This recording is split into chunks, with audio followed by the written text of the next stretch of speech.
Greetings, YouTube. The doctor is in. Dr. Urias Papers here, coming at you with another commentary on Dungeons and Dragons. And today on the Doctor Spell Prognosis, we are talking about the spell RAULOTHIM'S Psychic Lance. We are giving this spell an A-. I do like this spell quite a bit. But first, don't forget to hit that subscribe button. If you like this video, hit the like button. And if you have any questions or comments, please leave a question or a comment. All right.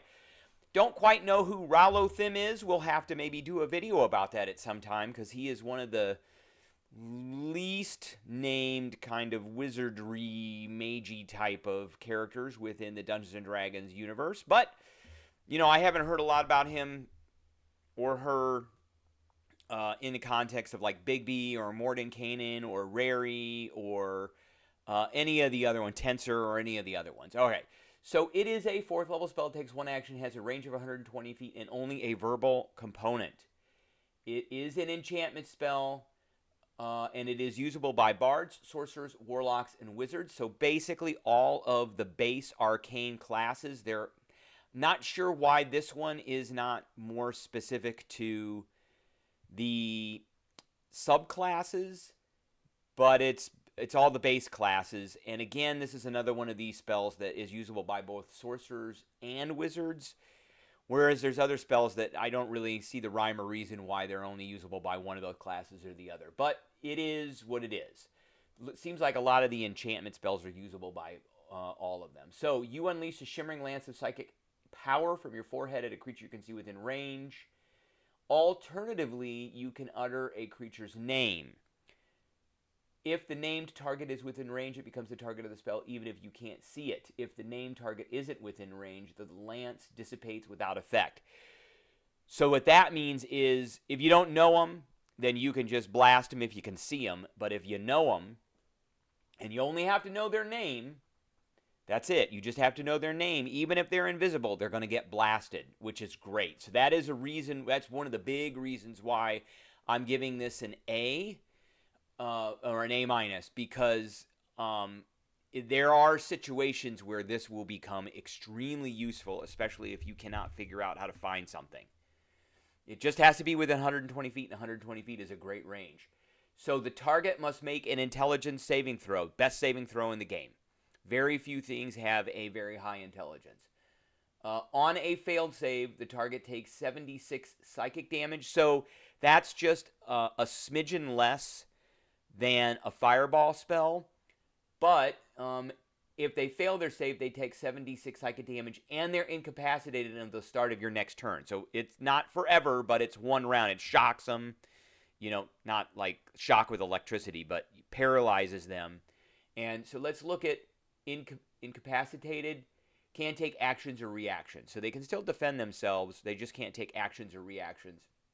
And then on a successful save, the creature takes half damage and is incapacitated, and then you can upcast this for an extra 1d6.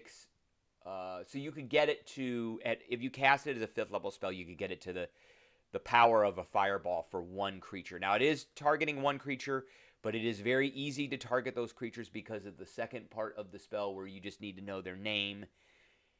And So, I would say as a DM that if you have to know the name of the creature, if the creature doesn't have a name, then it's probably not going to work. I think what they insinuate by that is you can't just say target that orc there.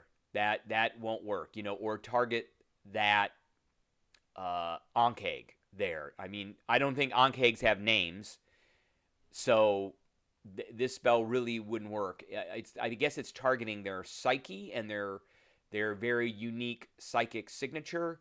So, but if it was Mordenkainen the Wizard, then you could get Mordenkainen the Wizard regardless of whether Mordenkainen the Wizard was, you could see them or not. Which means this can go around corners and things like that too. As long as they're in range, then they are the target of the spell. So you don't need direct line of sight, you don't need the line of effect, nothing like that. So I think that's great. Now, this is a great spell for bards. So you could be casting one of these and this is not a concentration spell. So that's another reason why this is one of my kind of go-to spells. It's not a concentration spell. So if you are concentrating on a spell, you can slam this into the thing you're concentrating on. You know, for instance, if you got a whole person on them, you could slam this into them, and you know you could still maintain the whole person. You're going to do damage. A lot of other different effects that you could be concentrating on. You could have a haste on somebody and then slam this on somebody else, and the haste won't go away. You know, so there is a lot of. This is a good fourth level go-to damage spell that also has an extra added effect of incapacitating things. And then of course you really want them to fail to save because you want them to skip around of actions. Then you know you could, if you're a bard, you could use unsettling words. If you're a bard of eloquence, or if you're a divine wizard, you could use the portent ability, or say if you're a wild sorcerer, wild sorcerers have an ability where they can subtract off of saving throws as well. All right, that's what I got for everybody today. I appreciate everybody tuning in, and I will catch everybody later.